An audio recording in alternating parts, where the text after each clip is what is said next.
This week's Torah portion tells the story of our father Jacob marrying two sisters, Rachel and Leah. A famous problem with this is that our forefathers, Abraham, Isaac, and Jacob, kept the entire Torah, and the Torah prohibits Jews from marrying two sisters. How then could Jacob marry the sisters Rachel and Leah? The Lubavitcher Rebbe explains, through tradition we know that Abraham, Isaac, and Jacob performed all of the Torah without any direct command from God. Indeed, they lived about 500 years before God gave the Torah on Mount Sinai, effectively creating the Jewish people. For all intents and purposes, Abraham, Isaac, and Jacob were considered no different than the rest of humanity, first and foremost adhering to the 7 commandments to all children of Noah, the obligations incumbent upon all humanity. In addition to that, Abraham, Isaac, and Jacob took on the other 613 Torah commandments. They kept the Torah voluntarily, to go above and beyond in their own personal divine service. While they performed the 7 commandments on all humanity as obligations, they performed the 613 commandments out of piety or saintliness. So back to our Torah portion. The story goes that Jacob promised Rachel that he would marry her.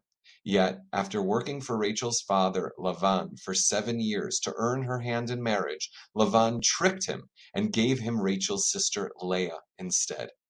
Jacob waited 7 days for the marriage festivities to conclude and subsequently married Rachel as well. Marrying two sisters is permitted for the children of Noah, but is forbidden by the Torah. Cheating, however, or breaking promises is something that everyone is obligated to avoid.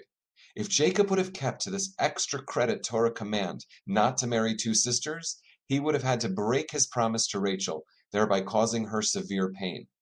He sacrificed his piety and spiritual ambitions because it would have come at the expense of another's feelings. This teaches us an amazing lesson about ambition. Even though we have goals and drive to grow, we must be on guard.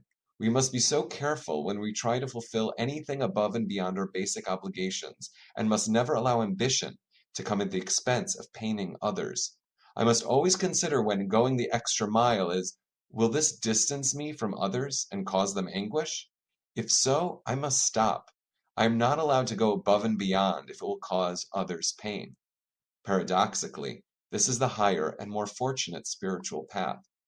And this, says the Lubavitcher Rebbe, is the essence of our father Abraham's service, which God loved so much and which he taught his children. Whether it was his time or money, Abraham would calculate the absolute minimum amount he needed for himself and then devote the rest to helping others.